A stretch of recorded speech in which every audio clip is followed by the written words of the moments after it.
Day 70. The Book of Joshua. Chapter 1. After the death of Moses the servant of the Lord said to Joshua son of Nun, Moses' aide, Moses my servant is dead. Now then, you and all these people, get ready to cross the Jordan River into the land I am about to give to them, to the Israelites. I will give you every place where you set your foot, as I promised Moses. Your territory will extend from the desert to Lebanon, and from the great river, the Euphrates, all the Hittite country, to the Mediterranean Sea in the west. No one will be able to stand against you all the days of your life. As I was with Moses, so I will be with you. I will never leave you nor forsake you. Be strong and courageous, because you will lead these people to inherit the land I swore to their ancestors to give them. Be strong and very courageous. Be careful to obey all the law my servant Moses gave you. Do not turn from it to the right or to the left, that you may be successful wherever you go. Keep this book of the law always on your lips. Meditate on it day and night, so that you may be careful to do everything written in it. Then you will be prosperous and successful. Have I not commanded you? Be strong and courageous. Do not be afraid.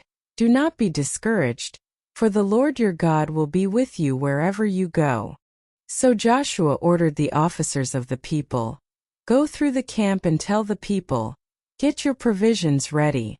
3 days from now you will cross the Jordan here to go in and take possession of the land the Lord your God is giving you for your own. But to the Reubenites, the Gadites and the half-tribe of Manasseh, Joshua said, Remember the command that Moses the servant of the Lord gave you after he said, The Lord your God will give you rest by giving you this land. Your wives, your children and your livestock may stay in the land that Moses gave you east of the Jordan, but all your fighting men, ready for battle, must cross over ahead of your fellow Israelites. You are to help them until the Lord gives them rest, as he has done for you, and until they too have taken possession of the land the Lord your God is giving them. After that, you may go back and occupy your own land, which Moses the servant of the Lord gave you east of the Jordan toward the sunrise. Then they answered Joshua, Whatever you have commanded us we will do, and wherever you send us we will go. Just as we fully obeyed Moses, so we will obey you. Only may the Lord your God be with you as he was with Moses.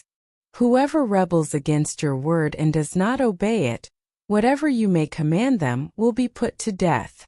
Only be strong and courageous. Day 70. The Book of Joshua. Chapter 2. Then Joshua son of Nun secretly sent 2 spies from Shittim. Go look over the land, he said, especially Jericho. So they went and entered the house of a prostitute named Rahab and stayed there. The king of Jericho was told, Look, some of the Israelites have come here tonight to spy out the land. So the king of Jericho sent this message to Rahab, Bring out the men who came to you and entered your house, because they have come to spy out the whole land. But the woman had taken the 2 men and hidden them. She said, Yes, the men came to me, but I did not know where they had come from. At dusk, when it was time to close the city gate, they left. I don't know which way they went. Go after them quickly. You may catch up with them. But she had taken them up to the roof and hidden them under the stalks of flax she had laid out on the roof. So the men set out in pursuit of the spies on the road that leads to the fords of the Jordan, and as soon as the pursuers had gone out, the gate was shut. Before the spies lay down for the night, she went up on the roof and said to them, I know that the Lord has given you this land and that a great fear of you has fallen on us, so that all who live in this country are melting in fear because of you.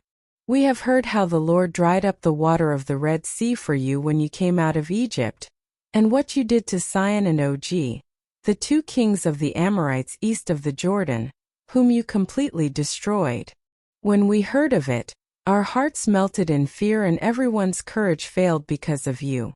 For the Lord your God is God in heaven above and on the earth below. Now then, please swear to me by the Lord that you will show kindness to my family, because I have shown kindness to you.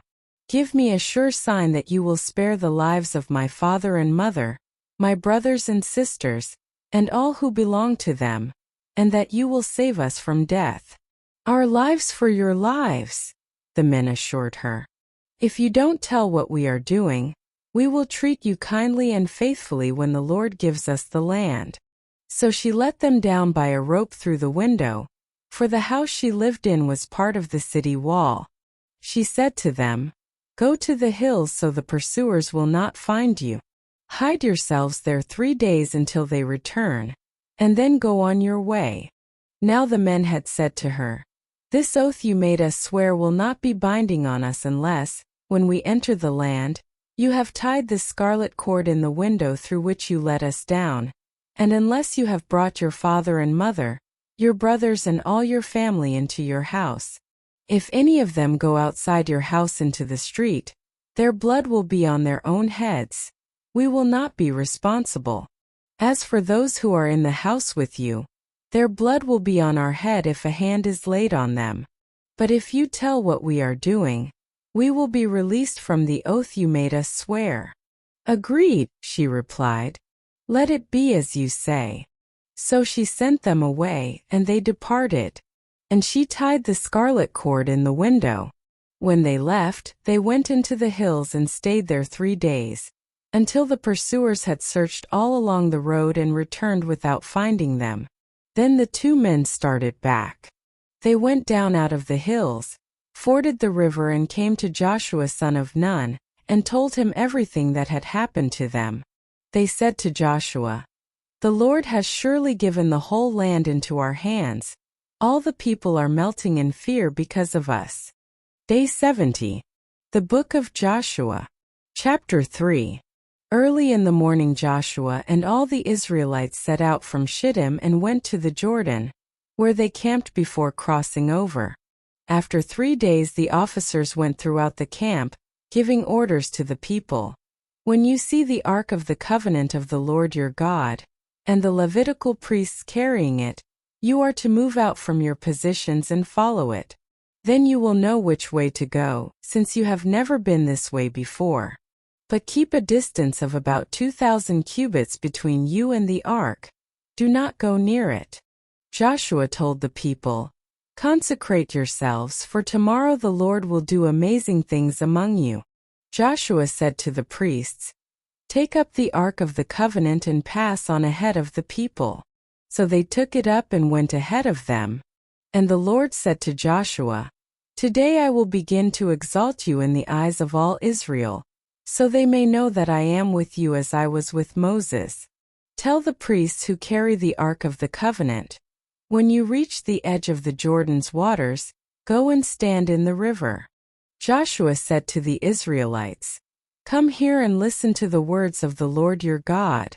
This is how you will know that the living God is among you and that he will certainly drive out before you the Canaanites, Hittites, Hivites, Perizzites, Girgashites, Amorites and Jebusites. See, the Ark of the Covenant of the Lord of all the earth will go into the Jordan ahead of you. Now then, choose 12 men from the tribes of Israel, 1 from each tribe. And as soon as the priests who carry the Ark of the Lord of all the earth, set foot in the Jordan, its waters flowing downstream will be cut off and stand up in a heap." So when the people broke camp to cross the Jordan, the priests carrying the Ark of the Covenant went ahead of them. Now the Jordan is at flood stage all during harvest. Yet as soon as the priests who carried the ark reached the Jordan and their feet touched the water's edge, the water from upstream stopped flowing. It piled up in a heap a great distance away, at a town called Adam in the vicinity of Zarethan, while the water flowing down to the Sea of the Arabah, that is, the Dead Sea, was completely cut off. So the people crossed over opposite Jericho. The priests who carried the Ark of the Covenant of the Lord stopped in the middle of the Jordan and stood on dry ground, while all Israel passed by until the whole nation had completed the crossing on dry ground. Day 70. The Book of Joshua. Chapter 4. When the whole nation had finished crossing the Jordan, the Lord said to Joshua, "Choose 12 men from among the people, 1 from each tribe, and tell them to take up 12 stones from the middle of the Jordan, from right where the priests are standing, and carry them over with you and put them down at the place where you stay tonight." So Joshua called together the 12 men he had appointed from the Israelites, 1 from each tribe, and said to them, "Go over before the ark of the Lord your God into the middle of the Jordan. Each of you is to take up a stone on his shoulder, according to the number of the tribes of the Israelites, to serve as a sign among you. In the future, when your children ask you, 'What do these stones mean?' tell them that the flow of the Jordan was cut off before the ark of the covenant of the Lord. When it crossed the Jordan, the waters of the Jordan were cut off. These stones are to be a memorial to the people of Israel forever." So the Israelites did as Joshua commanded them. They took 12 stones from the middle of the Jordan, according to the number of the tribes of the Israelites, as the Lord had told Joshua, and they carried them over with them to their camp, where they put them down. Joshua set up the 12 stones that had been in the middle of the Jordan at the spot where the priests who carried the Ark of the Covenant had stood, and they are there to this day. Now the priests who carried the ark remained standing in the middle of the Jordan until everything the Lord had commanded Joshua was done by the people, just as Moses had directed Joshua. The people hurried over, and as soon as all of them had crossed, the ark of the Lord and the priests came to the other side while the people watched. The men of Reuben, Gad, and the half-tribe of Manasseh crossed over, ready for battle, in front of the Israelites, as Moses had directed them. About 40,000 armed for battle crossed over before the Lord to the plains of Jericho for war. That day the Lord exalted Joshua in the sight of all Israel, and they stood in awe of him all the days of his life, just as they had stood in awe of Moses. Then the Lord said to Joshua, "Command the priests carrying the Ark of the Covenant law to come up out of the Jordan." So Joshua commanded the priests, "Come up out of the Jordan." And the priests came up out of the river carrying the Ark of the Covenant of the Lord. No sooner had they set their feet on the dry ground than the waters of the Jordan returned to their place and ran at flood stage as before. On the 10th day of the first month, the people went up from the Jordan and camped at Gilgal on the eastern border of Jericho. And Joshua set up at Gilgal the 12 stones they had taken out of the Jordan. He said to the Israelites, "In the future, when your descendants ask their parents, 'What do these stones mean?' tell them, 'Israel crossed the Jordan on dry ground. For the Lord your God dried up the Jordan before you until you had crossed over. The Lord your God did to the Jordan what he had done to the Red Sea when he dried it up before us until we had crossed over. He did this so that all the peoples of the earth might know that the hand of the Lord is powerful, and so that you might always fear the Lord your God." Please consider giving this video a thumbs up to show your support. Additionally, please follow, subscribe, and share to help us spread the good news together. Feel free to comment and let us know which country or city you're tuning in from. Tune in for day 71.